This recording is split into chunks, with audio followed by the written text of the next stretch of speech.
So hello everyone, I hope তোমরা সবাই অনেক ভালো আছো। তোমাদের ভালোবাসাতে আমি অনেক ভালো আছি। সো আজকে আমি নাইটের একটা ভিডিও নিয়ে চলে আসলাম। সো আমি রাত্রেবেলায় কী করি না করি সেটা নিয়ে তোমাদেরকে কিছু ক্লিপ দেখাবো। সো আমি কী করি না করি, চলো দেখে নাও আমি কী করি রাত্রেবেলা। কাজ করতে করতে তোমাদের সাথে কিছু কথা শেয়ার করতে আসলাম। আমি কিছুদিন আগে বই মেলাতে বই কিনতে গিয়েছিলাম। আমি 2-3টে বই কিনে এনেছি। বই কিনে এনেছি, বাট আমি আজকে একটা বই বের করে পড়ছিলাম। পড়তে পড়তে 2-3টে লাইন দেখলাম আমাদের বাস্তব জীবনের সাথে আছে। তাই ভাবলাম তোমাদের সাথে শেয়ার করি। লেখাটা হলো এটাই: বদলে যেতে হয়। এমন একটা সময় আপনার জীবনে আসে যখন কেউ আপনার সামনে দাঁড়িয়ে আপনাকে বলে বসে, তুমি দেখি অনেক বদলে গেছো, আগের সেই তুমিটা আর নেই।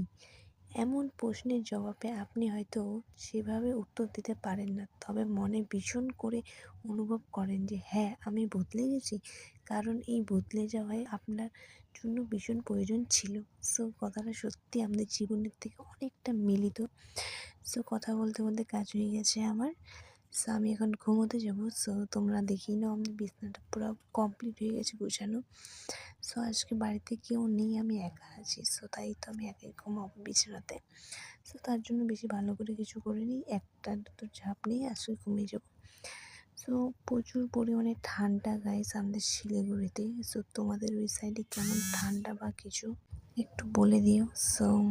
কি বলবো আর, মানে আমি নিজেই এত ঠান্ডাতে ইসে হয়ে যাই। আজকের ভিডিওটা এতটাই ভালো লাগলে লাইক, কমেন্ট, শেয়ার, সাবস্ক্রাইব করে দিও। আর যারা যারা আমার নতুন ভিডিও দেখছো, প্লিজ একটু সাপোর্ট করে দিও, আর সাবস্ক্রাইবটা প্লিজ প্লিজ প্লিজ করে দিও। বাই, দেখা হচ্ছে নেক্সট কোনো ভিডিওতে।